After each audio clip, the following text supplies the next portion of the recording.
And from that idea, they create a game plan or a business plan. And how that game plan or business plan is translated to the athlete or the employee really is up to someone that understands the people that he's working with or that are looking to him for guidance.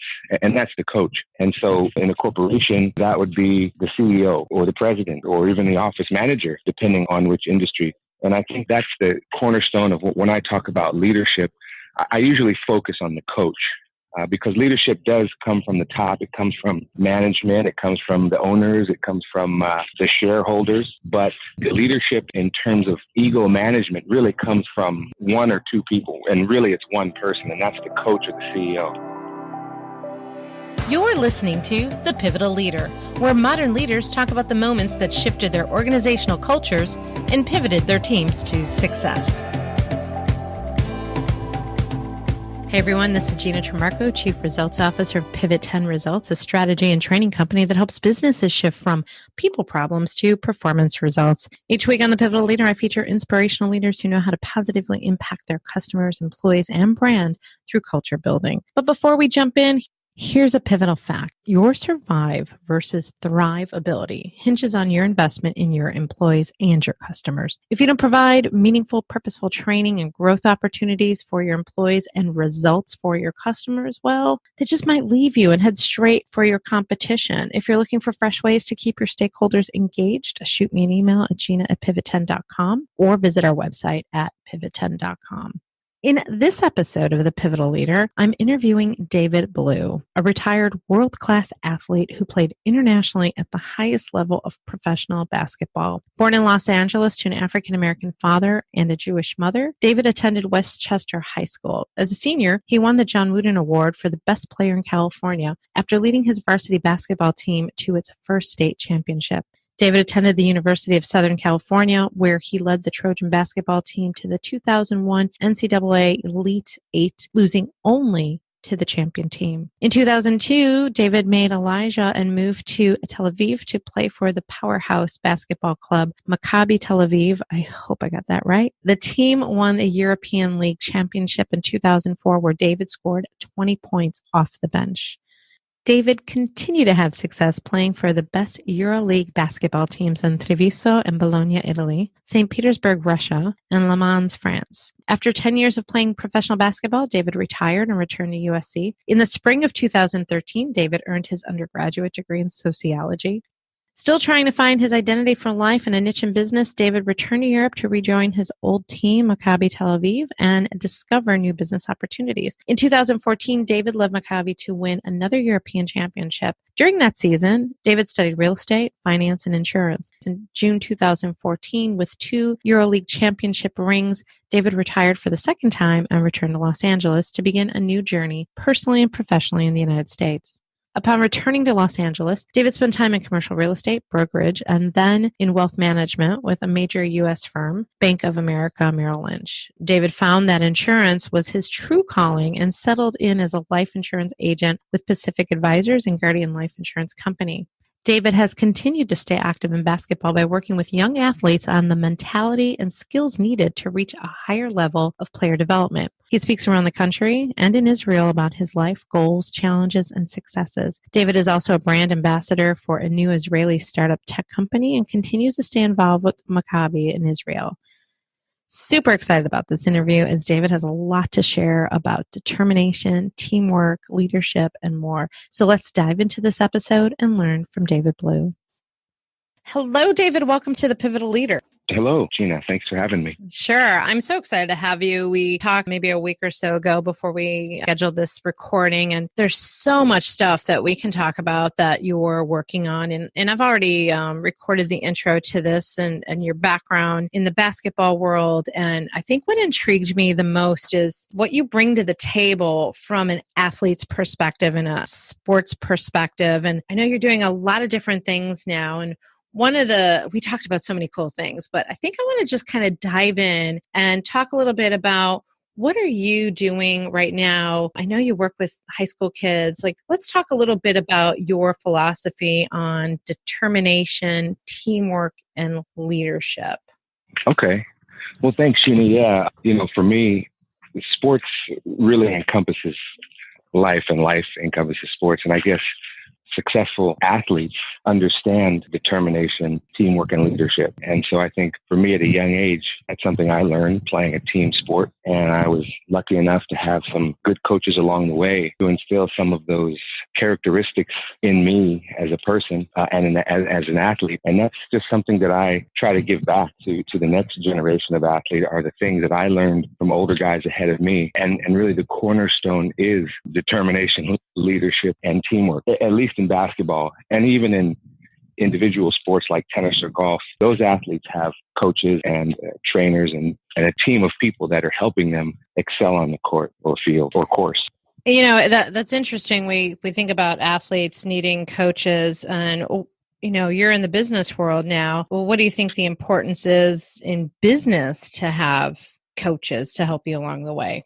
Well, every team, every ball club, every organization has a goal, and they have an idea as to how they want to reach that goal. And from that idea, they create a game plan or a business plan. And how that game plan or business plan is translated to the athlete or the employee really is up to someone that understands the people that he's working with or that are looking to him for guidance, and that's the coach. And so in a corporation, that would be the CEO or the president or even the office manager, depending on which industry.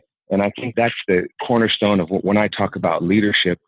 I usually focus on the coach because leadership does come from the top. It comes from management. It comes from the owners. It comes from the shareholders. But the leadership in terms of ego management really comes from one or two people. And really it's one person, and that's the coach or the CEO. Now that you're in the business world, how have you seen that work in your own world in having those types of leaders? Of course, don't say any names if there's nothing good to say. But have you had those moments where you're like, boy, that coach really needs some help learning how to coach? Or that's a really amazing coach? A good friend of mine told me once that if you ever go to court trial, maybe you're never going to get 100% in your favor. And the key really is if you get 70 in your favor and 30 not in your favor, you got to try to find the good in the 30. And then that the other day got me thinking about wins and losses, and you could really convert those W's and L's into wins and learning opportunities, because it's the things that set us back that in reality propel us forward. And with regard to coaches that need some help, I've definitely had those types of coaches. And I think that the challenge for athletes is to really understand that even the bad coaches motivate us to get better, just like perhaps a bad boss would motivate us to get better, whether it's to move up the ladder or whether it's to go out and get a better job. And then I've had some great coaches in high school, college, and in the pros. I've had some very, very good coaches. And it's their ability to motivate and to understand the egos of the players that really makes all the difference. Well, let's talk a little bit about that. Let's talk about the motivating and managing egos and understanding egos. What is your perspective on that? And what's some advice that you might have for those CEOs and coaches on managing and understanding egos? Well, and I'm extremely proud to say that I am a graduate of the University of Southern California, and I graduated with a sociology major. And so in sociology, you learn a lot about people and communities and groups and body language. And these are things that go hand in hand with sports.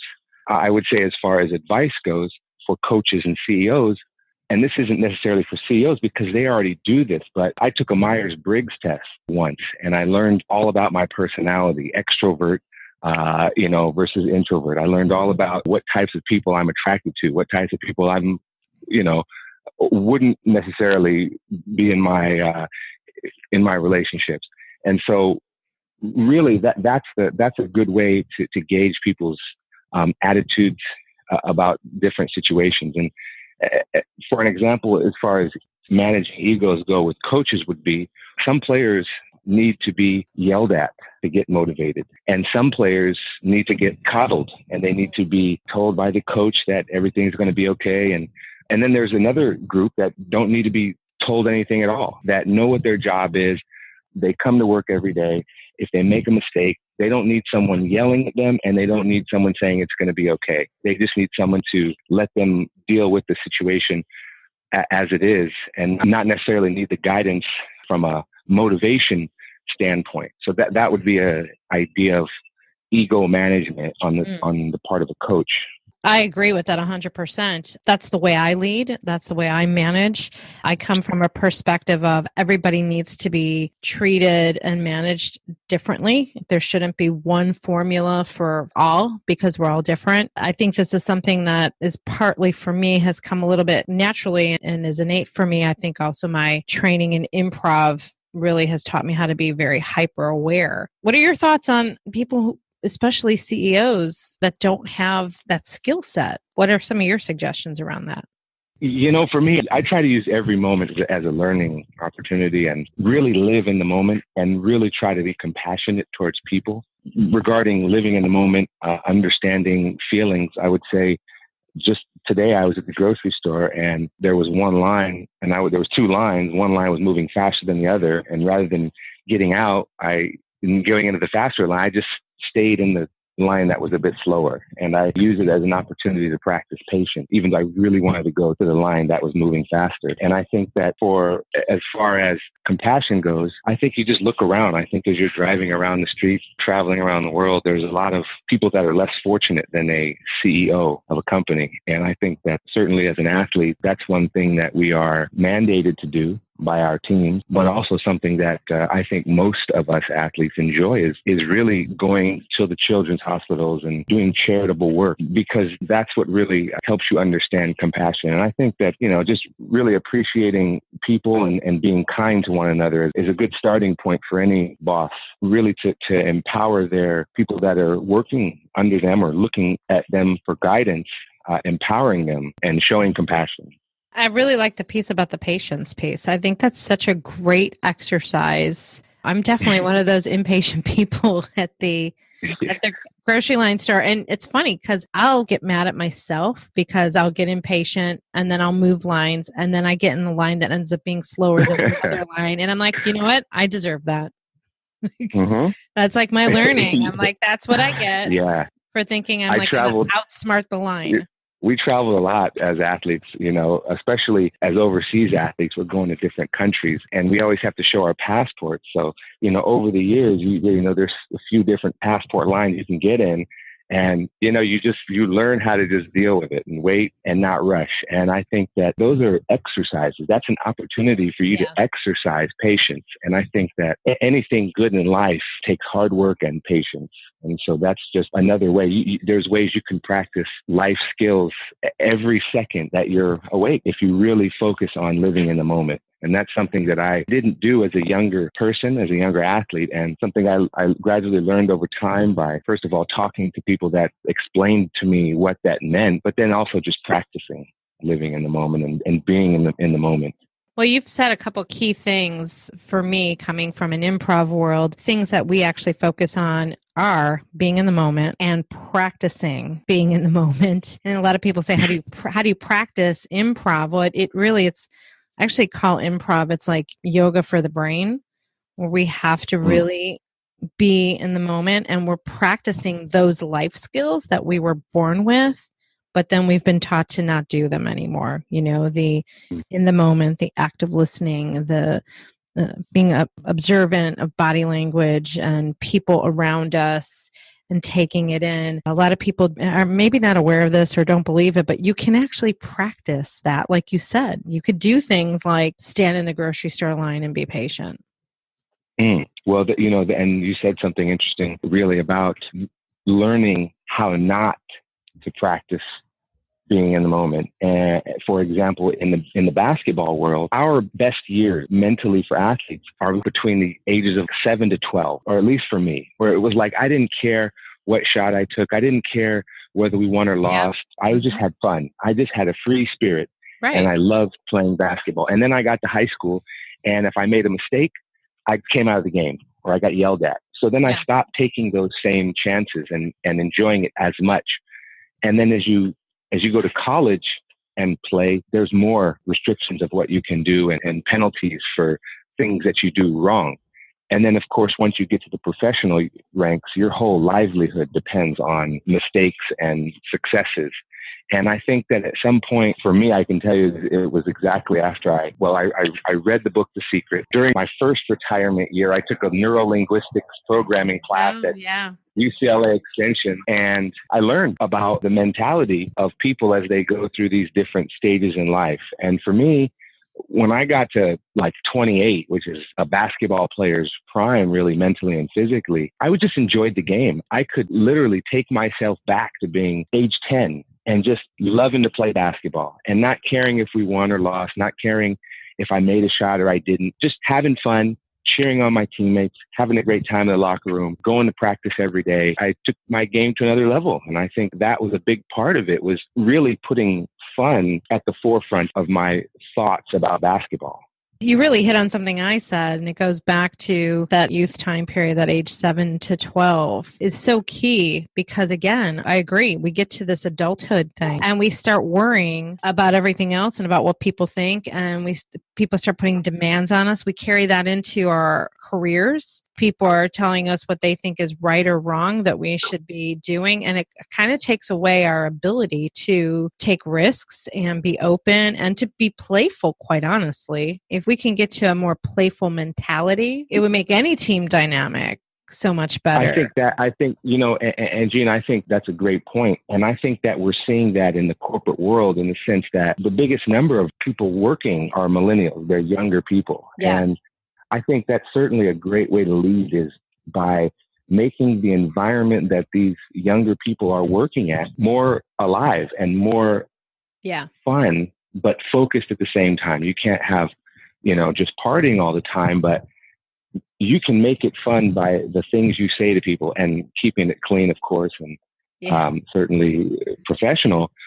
But you can make a workplace fun. In some investment banks, they're not making people the guys wear ties anymore. Yeah. So that's kind of relaxing the environment. And I think that most people, certainly athletes, excel and do well when they're comfortable.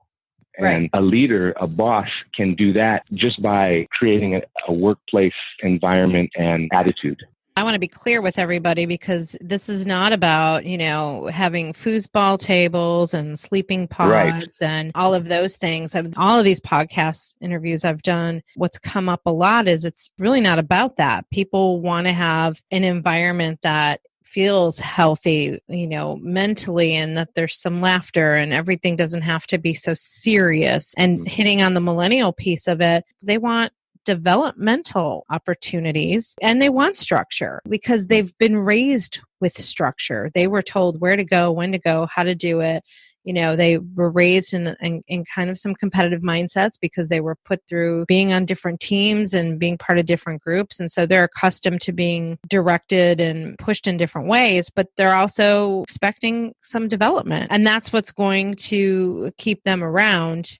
And you got to have some sort of playful, positive, even if it's just like, you don't have to wear a tie today, right? Right. Or it's like flip-flop Friday. Yeah. And it's like, Yeah. We're not talking about a huge investment. I think people get caught up with that. Oh, we don't want to spend that money. But one thing I've learned through my entire career is people like food. It's like, many of the places that I've worked, I've implemented the monthly birthday cake celebration to bring attention, like, hey, it's these 12 people's birthdays this month and we're going to have cake. And it's such an inexpensive way to motivate a team because it brings them together at the table to have cake and to recognize people and to have a little bit of downtime.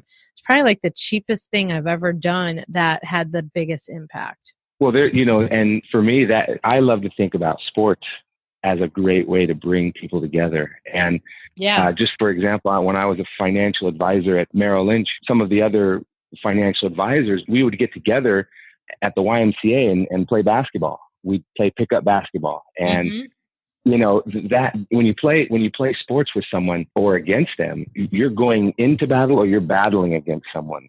And it's a physical type of battle, or at least physical type of teamwork if you're on the same team. And the great parts are the next day when you talk about some of those shots you made or moves that you made or passes you made, and you get to relive those experiences with your coworker. And I know that working at the bank, those were fun topics. I played professional basketball, so I was better than the other financial advisors, but it was still fun for me to talk about the pickup game we played yesterday, and kind of laugh and joke about a few things. And it brought us together. And I think that, sports is really an equalizer when it comes to cultures and people coming together. And I think those types of things, especially with younger people, like you said, they want to be in the developmental opportunities, and certainly physically developing themselves together is a great way to form camaraderie and enjoy it. Yeah, and sports in general, right? The working out, the endorphins, all of that plays. Exactly. It has so many benefits besides the team component of it. Just working off some steam, going to make them more productive, which makes a company more profitable. And you see that happening with products too. I mean, I just saw the other day, I'm at WeWork, and there was a treadmill desk. I mean,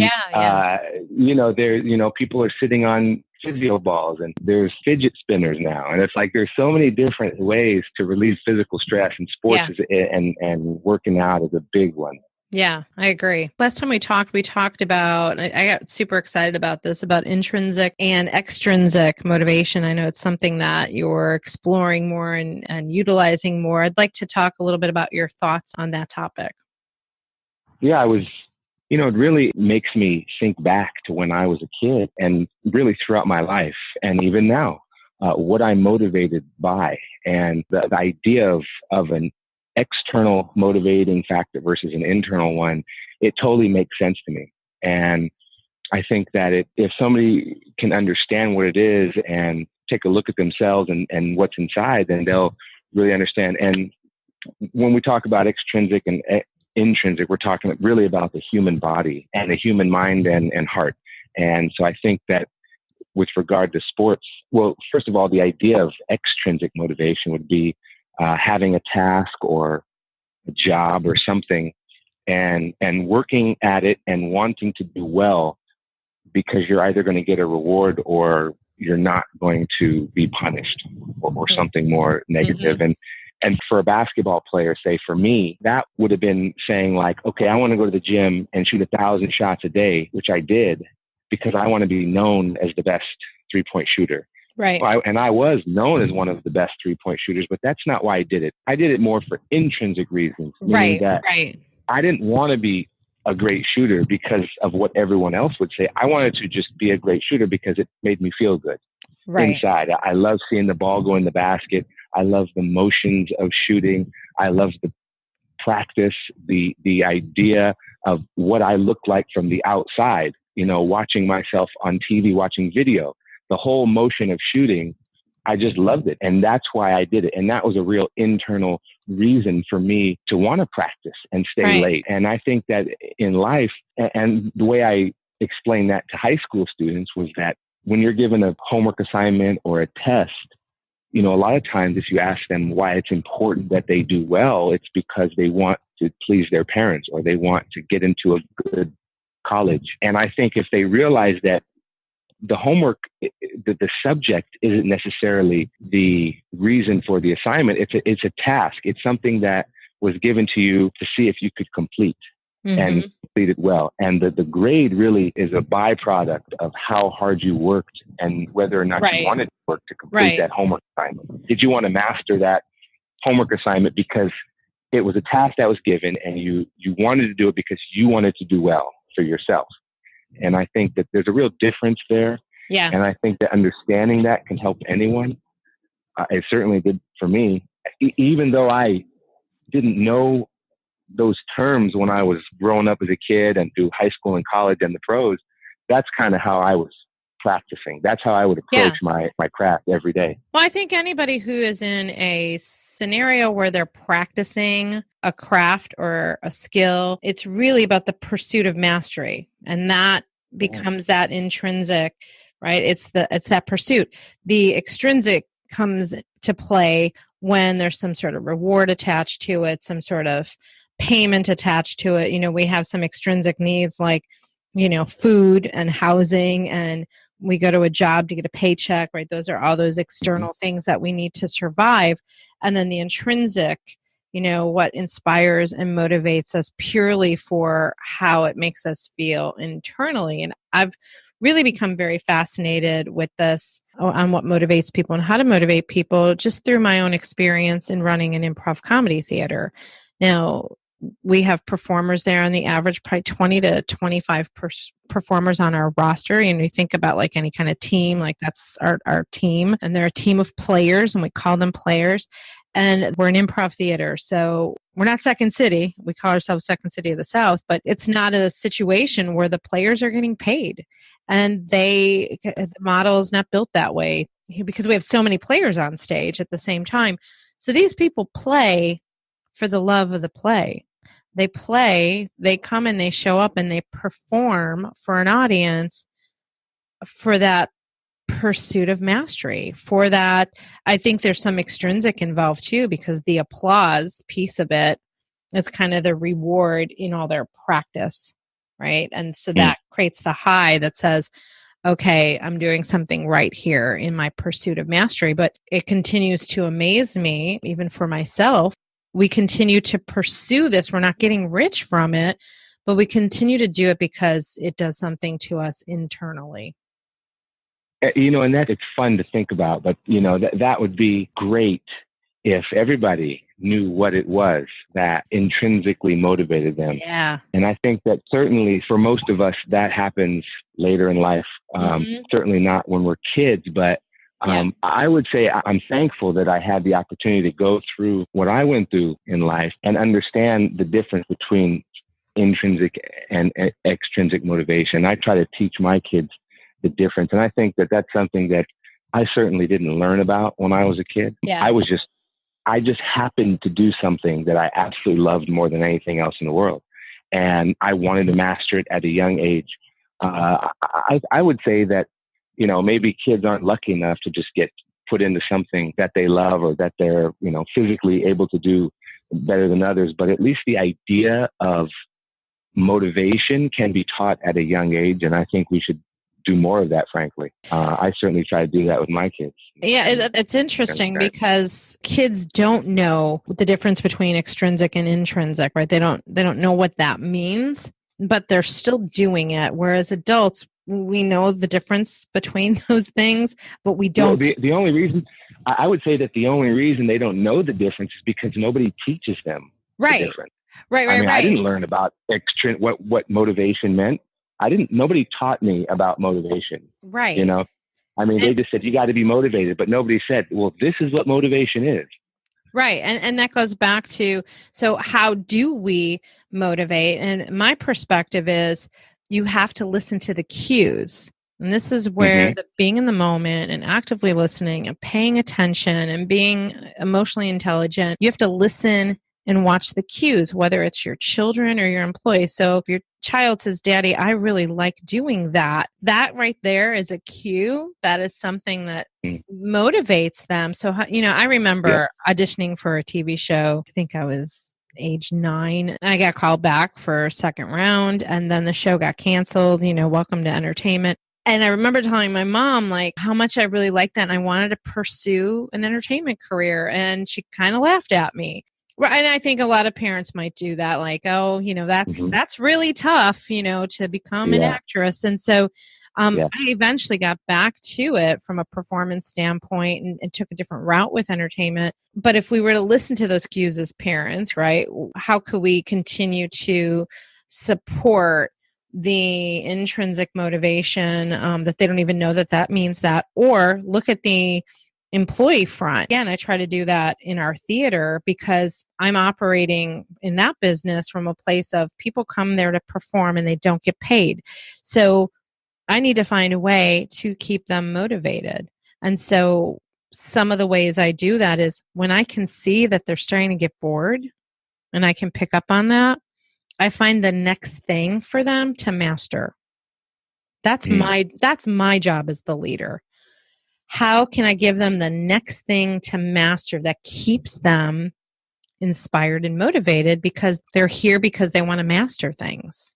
And that goes back to the coach idea. And being able to see that body language and understand when your worker or your athlete is not motivated. And one way that coaches that I have had in the past approach that subject is by, before practice, pulling one of the players to the side while everyone's shooting around getting warmed up and talking to the player, asking him what's going on, asking him about what's happening in life. And those are things that office managers should be aware of. And it doesn't have to be scheduled. It can just be while the guy's at the printer or the coffee, the water cooler. Just say, hey, how you doing? What's going on? In a nice way, with a smile and in a compassionate way. And then really listening, because it's like, I also learned the difference between passive listening and active listening. Yeah. And that's part of being in the moment. And if you're in the moment and you listen to what your employee is talking about, then they'll tell you what they want, if they feel comfortable with you. And that's what some of my coaches have made us players feel, is comfortable with them. And then therefore we want to perform for them and do well. And that's what we did. You and I had talked about, overcoming tragedy and how that can, how do we train people to overcome tragedy and use that to their benefit?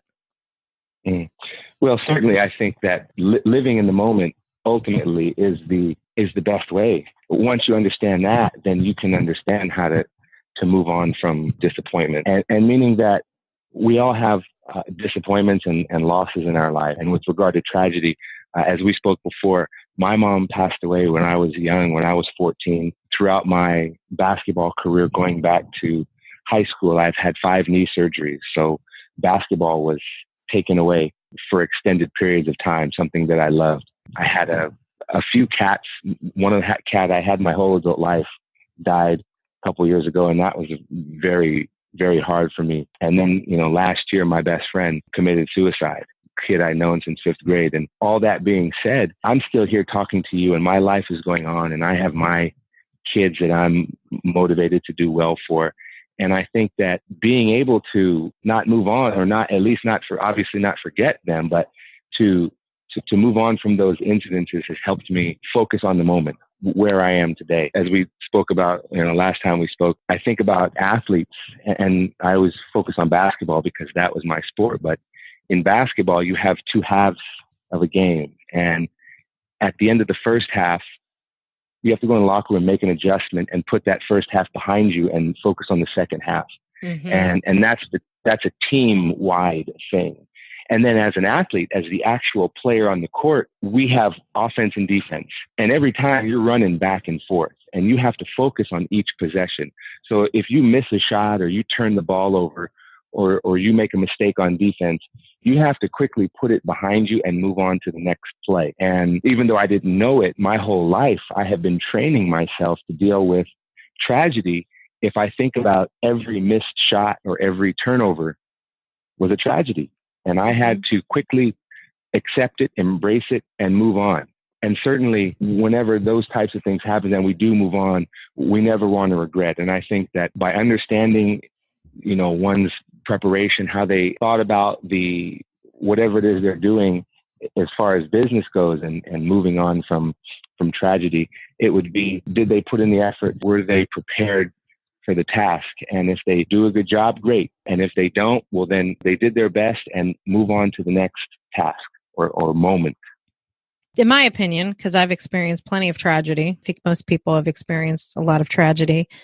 I think, just like you said, tragedy has helped me prepare for everything else in life when things get really hard. And it also forces me to look at things differently too. It's like, how do you define tragedy? One person's tragedy is someone else's walk in the park. And I think it really helps you build up to deal with everything. I get concerned with people who may have never had a problem in their life, and how are they going to function in other situations? It's not a ding to millennials whatsoever. I'm just thinking of some off the top of my head who, and maybe let's just call it a youth thing. If you haven't been through a lot in your younger years, and then you have to deal with things, you're not quite equipped for it yet.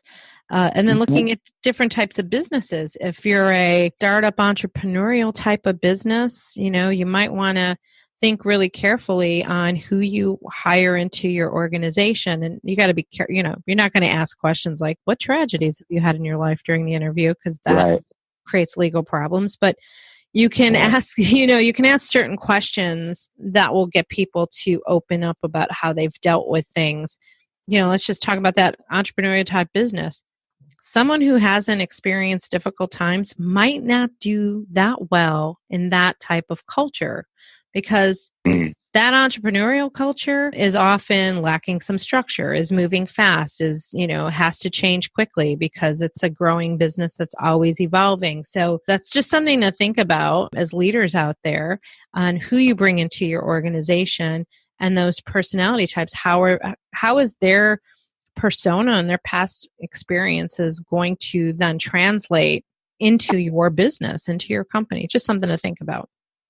Yeah. So what you said about what if you've never had a tragedy? 2 weeks ago, when I gave the speech to the high school, it was for a basketball tournament, and one of the girls' basketball players came up to me afterwards and asked me what she should do. She's never had a tragedy. She said that she gets straight A's. She's never had anything bad happen to her. All of her parents are alive. She has a lot of friends. She's the best player on the team. And I said, well, first of all, that's great, and she's lucky to not having any major tragedies, but one way to practice is to practice compassion. And really that is, when you're driving around in Los Angeles, there's a lot of people living on the street, a lot of people that don't have houses to live in and families that love them, and having compassion for those people in those situations can build up that type of resilience to when things go bad, especially if the worst thing that happens is you flunk a grade or something like that. There's a lot of worse things that can happen in life. And I think that understanding that, living in the moment, appreciating what you have, being thankful, that's a way to strengthen that muscle should any tragedy happen. I love that. I think that's a great piece of advice, is whether or not you've had tragedy. If you've had no tragedy or if you've had tragedy, I think the continued practice of compassion, I'm going to throw empathy into there. Yeah. Finding ways to empathize and put yourself in other people's shoes will definitely help you get better at understanding that. And you can do that all the time, every day. Yeah. And depending on where you live. Yeah. Depending on where you live, you could do it all the time. Even when you walk into a grocery store, every human being you come across, you try to put yourself in their shoes when you're talking to them, and you show that compassion, empathy, and you're training yourself to deal with things that unfortunate things that may happen to you in the future. And I think that's also important. If it's not even your tragedy, I see this happen a lot. People experience loss, like you said, you experience death, you experience those different things, and that you see other people go through them. You see other people go through that. And what happens is you don't know how to help them. I've seen this a lot. People don't know what to say. I had a friend whose mother died recently, and she's like, people are just weird the way they talk to me. And I'm like, well, they don't know what to say because they haven't had experience with this. I go, and it's hard because you're in pain, but you have to find a way to not be angry at them because they cannot relate to you. So if we could find ways to practice that more, try to just, say, what would it be like if my mother died? How would I feel right now? Like, let me try to find, like, what would I need and what would I want? And maybe if I can take that, I can help somebody else in that situation. And you can do that in different scenarios, but that becomes a whole other topic. Yeah. We're at the end of the podcast. Believe it or not, it goes by that fast. And I think we've been on for like 45 minutes. So okay. It was so awesome having you on the Pivotal Leader today. Thank you so much for your thoughts and your wisdom and your suggestions and nuggets. If people want to get to know you more or reach out to you, what are the best ways to connect with David? Probably my management company. Okay. Tamar Simone at Main Streets Management. She's been very helpful and a good teammate. I can tell you that. Great. Awesome. So we'll include that in the show notes for this podcast. So I just want to say thank you so much, David, once again for being on this podcast. Thank you, Gina. Awesome. So we're going to wrap it up. It's time to wrap up this episode of The Pivotal Leader with David Blu and myself, Gina Trimarco, today. We will put this in the show notes so you have information about David, how to learn more about him or to connect with him. Thank you to all of our listeners for listening today. I really appreciate it. The Pivotal Leader is a production of Pivot 10 Results, a strategy and training company that helps businesses shift from people problems to performance results. Remember, you can find our podcast on iTunes, and if you're an iTunes subscriber, please leave a rating and review. And don't forget to email me your questions about employee engagement and customer acquisition at gina@pivot10.com. And I'll answer those in upcoming episodes, or I'll email you back. And until next time, everybody, if you're feeling stuck in your business, it's probably time to pivot. You've been listening to The Pivotal Leader. To learn more about how to shift your culture and pivot to success, visit pivot10results.com. That's pivot10results.com.